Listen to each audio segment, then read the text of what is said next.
Hi everybody. I'm just gonna have a quick recap of the RTT that I went over to at the weekend. It was run by the people at my local club. They've done one before, hoping to get a few more on a regular basis, but they've done an absolutely fantastic job. So shout out to those guys for running it. It was using the GW terrain and the prior Nexus. And yeah, so this is the list that I took to there. It's the Champions of Contagion detachment. I feel it's a very strong detachment at the moment, and the results of the weekend show that it is probably the front runner at the moment, with Virulent Victorium also very strong, and Hammer probably not as obvious, but I think we might see that come into its own very soon. For the Champions Contagion, if anyone doesn't know, this is sort of the detachment where attached units become a bit crazily powerful. There's a crit 5 stratagem you can put in a shooting or melee phase. A reroll hits and wounds against an injured target. There is a fights first for a Plague Marine unit or a unit that's led by two leaders. Most of the time, that's going to be the Plague Marines. There's a couple of other niche stratagems which probably very rarely get used but can have their use cases. And yeah, so going to the list, we have Typhus. I think he's still a very strong data sheet. He got an extra attack.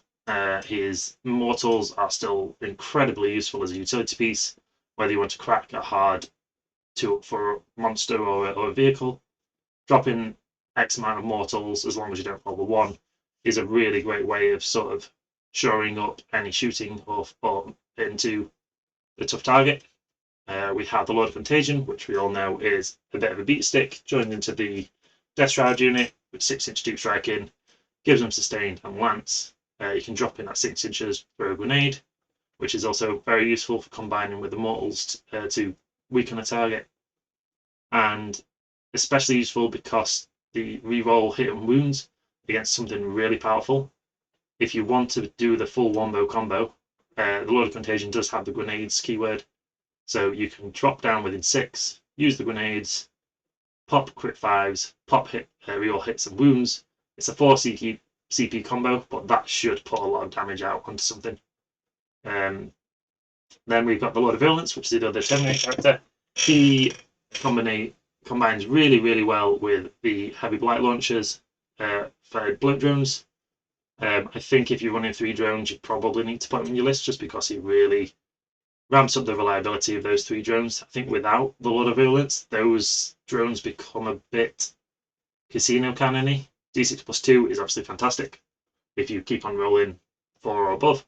But if you roll 1s and 2s, you're probably going to miss a few of those. You need the rerolls to really make those units consistent. But they can be quite oppressive if you keep on rolling high, and then the strength 10 -2 3 can put a lot of damage into a lot of different targets. We have the combo for the Plague Marines, which is the Biologist Putrefier and the Malignant Plaguecaster.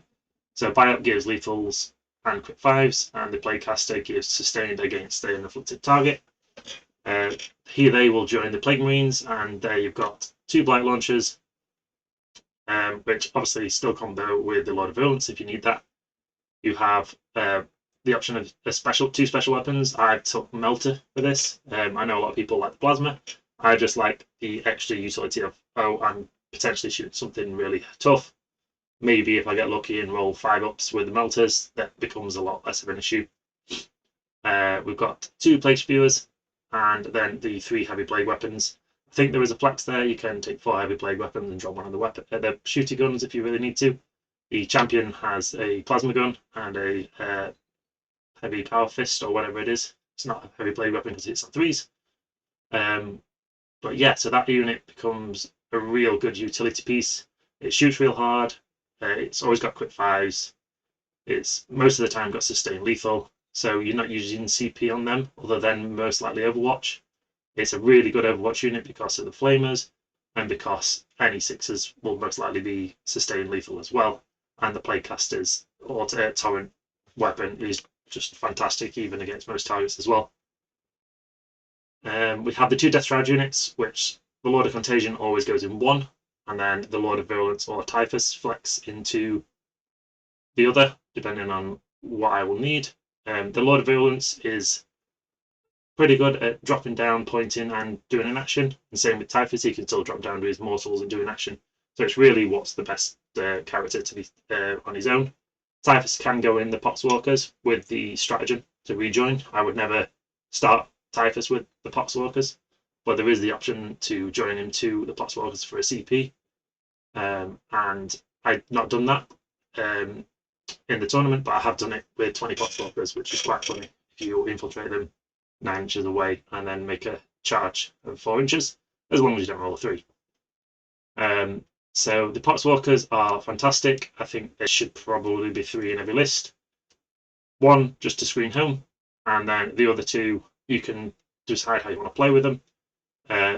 Usually infiltrate, depending on the opponent, infiltrate on the objectives, on their natural expansion if you can, and then secure your natural expansion.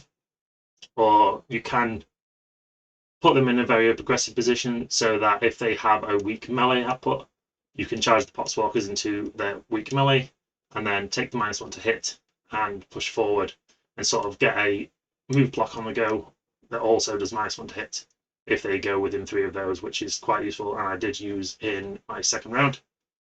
The Chaos Spawn are very good. They allow us to secure up our secondary pool for the early turns, and also allow us to be quite aggressive. Their mortal output is pretty good. It's been useful for me in a lot of situations. I don't think you need the 3rd unit, but I think you should probably be running 2.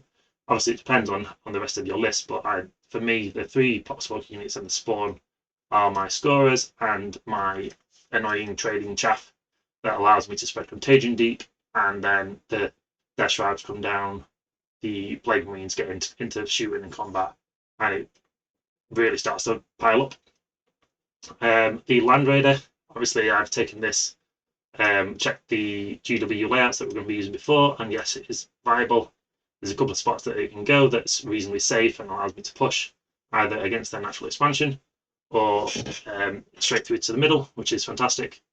Depending on the matchup, I would either start the Plague Marines in the Land Raider and potentially the lone Terminator character in there as well, because it's 14 capacity. Or I would start, say, Typhus and 3 Death Shroud in there, push the Land Raider out, get that Terminator unit out, and then reload it with the Plague Marines. So that's the list. We'll take a look at the layout. So this is Tipping Point and Take and Hold. I think it was Raised Banners. This was round 1, and we ended up drawing Tzeentch Demons. So I've got the video which will run through the deployment on the day. So just play that now. Here we are on Tipping Point round 1. We've got Tallyman and Poxwalkers down here, Scouting Spawn down here, 2 of the Hybrid Blight Launcher drones, Poxwalker unit just to screen home for the 9-inch, hoping that it never gets Shadow Chaos on my turn, my zone.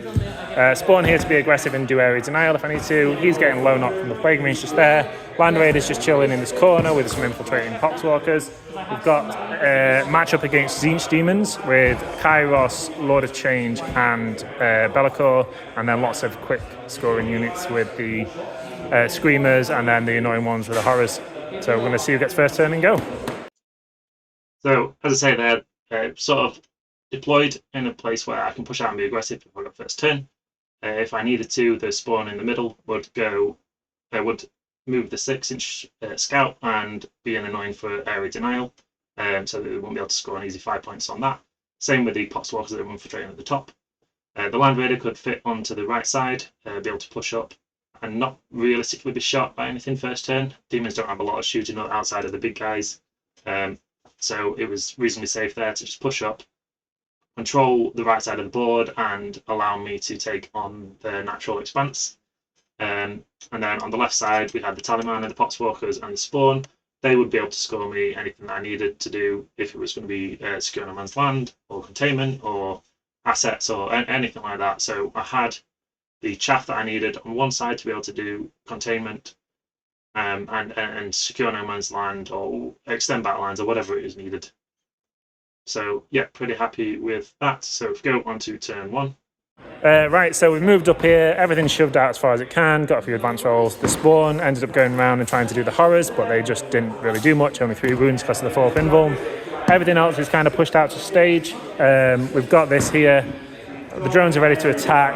The Deep Strike is the Lord of Illness on his own and the Lord of Contagion unit. The Plague Marines got back into the Land Raider after going up there and pivoting. The Death Shroud got out just to threaten Overwatch or anything if anything comes over there.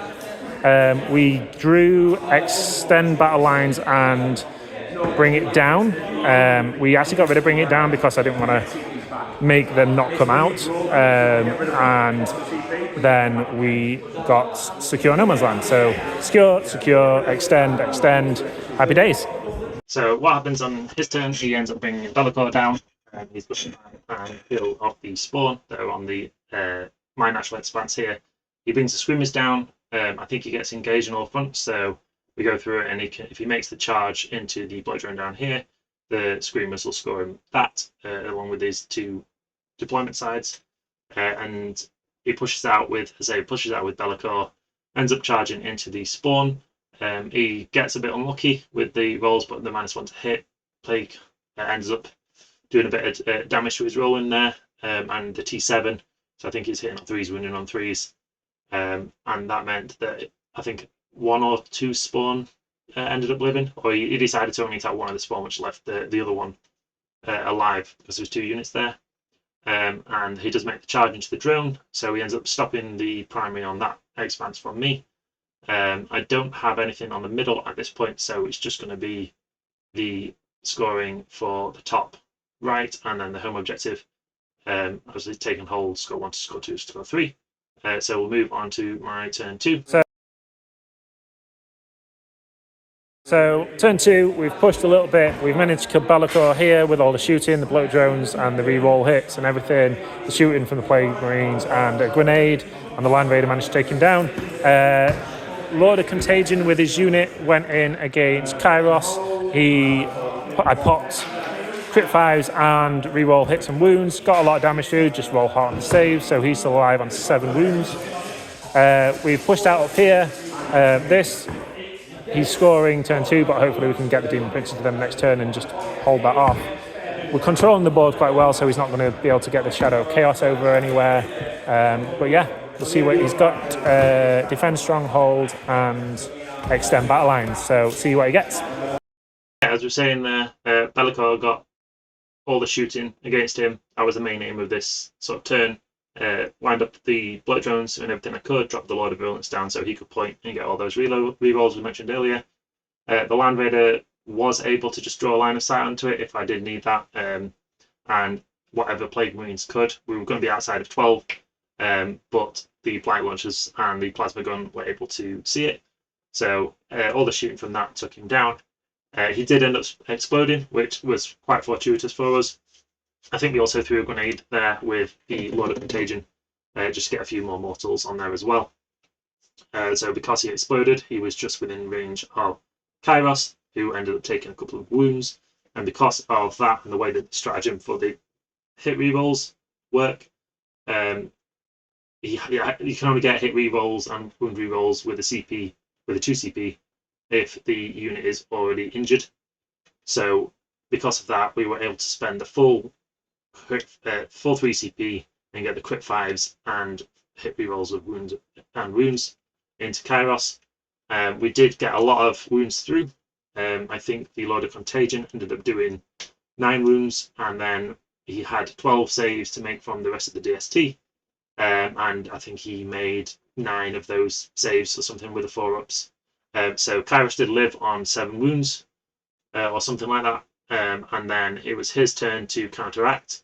At this point, at the top, the Typhus unit and the Poxwalkers were threatening his expansion, and they're all going to get sort of clogged up with the Screamers and the Horrors, which will come down, try and get some OC onto his natural, deny me the primary. But yeah, we'll go into his turn 2. I think he ends up falling back Kairos, and there's the Lord of Change, and he's got some Flamers in reserve. So what ends up happening is this, which is the Lord of Change and the Flamers are eyeing up the Death Shroud unit and the Lord of Contagion, which isn't good for us, but luckily from all that shooting we managed to survive. I think we pop the +2 toughness here. I think it ends up helping so that the flame is only wound on 6s or something like that. So that was useful, and I think that we got lucky with a CPV roll as well, maybe, and kept one of the Death Shroud alive on 1, just so that we had the extra threat going towards him. Then it was going into my turn 3. I think I push up with this unit, and everything else on the board kind of just clears up what it needs to. And yep, got the next video. So we call this at the top or at the end of round 3. He ended up getting Assassinate and something else, and he basically, with a few assets he had left, he tried to shoot the 1 remaining Death Shroud and the Lord of Contagion. Everything went into it, from the Horrors, the Changeling and the Lord of Contagion. Ended up saving, we won one of the saves to keep the Lord of Contagion alive on 1, and then he took the melee and he was fine, so he didn't end up getting Assassinate. The rest of the board, as you can see, is pretty much all mine, controlling the entire middle. These would have come next turn and just blown up everything down here with all the Virulence, given the rerolls and everything like that. He would have probably been able to move over. And yeah, I think we worked out at the end as being 100 to 53. And yeah, I think we worked out at the end as being So yeah, that was the end of the game pretty much. There's no point in playing out much more. We ended up with a score of 100 to 53, getting the primaries that we needed, pushing out quite aggressively and benefiting from that. The demons didn't make it past the halfway point on the board realistically, other than that Screamers unit. Thanks to Dan for being an awesome opponent. Here's a picture of his Lord of Change, which I think is absolutely beautiful and beautifully painted. Thanks to everybody for watching it. If you made it this far, let me know if there's any way I can improve these sort of back rep videos. Hopefully do a few more and give my aspects on the Death Guard army. Thanks, everybody.